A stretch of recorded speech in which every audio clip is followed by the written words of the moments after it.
Assalamualaikum warahmatullahi wabarakatuh.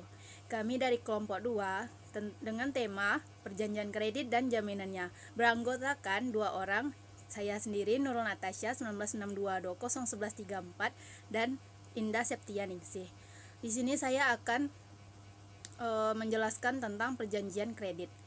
Pengertian perjanjian kredit adalah sebagai perjanjian pinjam-meminjam antara bank sebagai kreditor dengan pihak lain sebagai debitor yang mewajibkan debitor untuk melunasi utangnya setelah jangka waktu tertentu dengan pemberian bunga.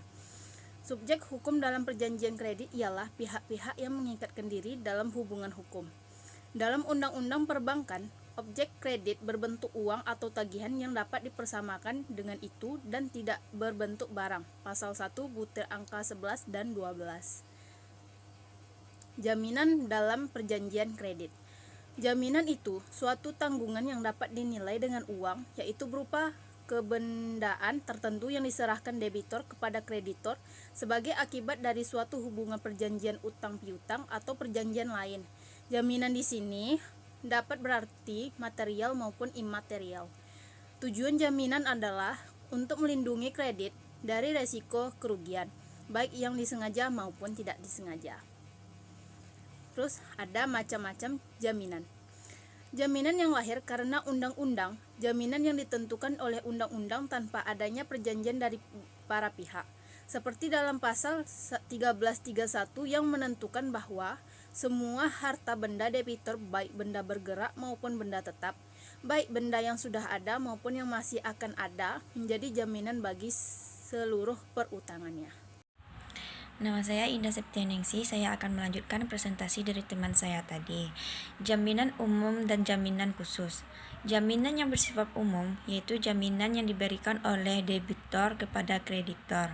Hak-hak tagihan mana tidak mempunyai hak saling mendahului atau konkuren antara kreditor yang satu dengan kreditor lainnya. Jaminan yang bersifat khusus, yaitu jaminan yang diberikan oleh debitor kepada kreditor. Hak-hak tagihan mana mempunyai hak mendahului sehingga ia berkedudukan sebagai kreditor privilege. Jaminan perorangan dan jaminan kebendaan. Jaminan perorangan, yaitu jaminan yang hanya mempunyai hubungan langsung dengan pihak pemberi jaminan, bukan terhadap benda tertentu. Jaminan perorangan ini hanya dapat dipertahankan terhadap orang-orang tertentu saja. Nantinya, seorang kreditor lewat jaminan ini dapat saja mengambil harta debitor yang prestasi dengan atau tanpa pranata hukum yang disebut sita jaminan. Jadi, dalam hal ini yang terikat sebagai jaminan di sini bukanlah barang melainkan orang. Jaminan kebendaan. Jaminan kebendaan adalah jaminan yang mempunyai hubungan langsung dengan suatu benda tertentu. Jaminan ini selalu mengikuti bendanya kemanapun benda tersebut beralih atau dialihkan, serta dapat dialihkan kepada dan dapat dipertahankan terhadap siapapun.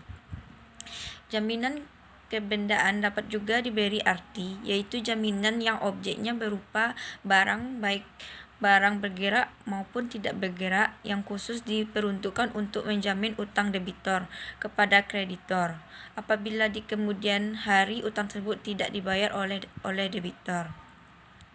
Jaminan pokok, jaminan utama, dan jaminan tambahan.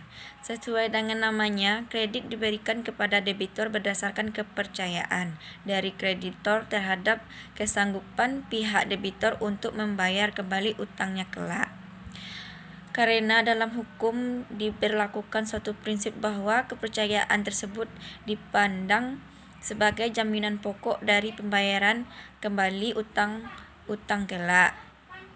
Sementara jaminan-jaminan lainnya yang bersifat kontraktual seperti hak tanggungan yang atas tanah, gadai, hipotek, fidusia, dan sebagainya hanya dianggap sebagai jaminan tambahan semata, yakni tambahan atas jaminan utamanya berupa jaminan atas barang yang dibiayai dengan kredit tersebut.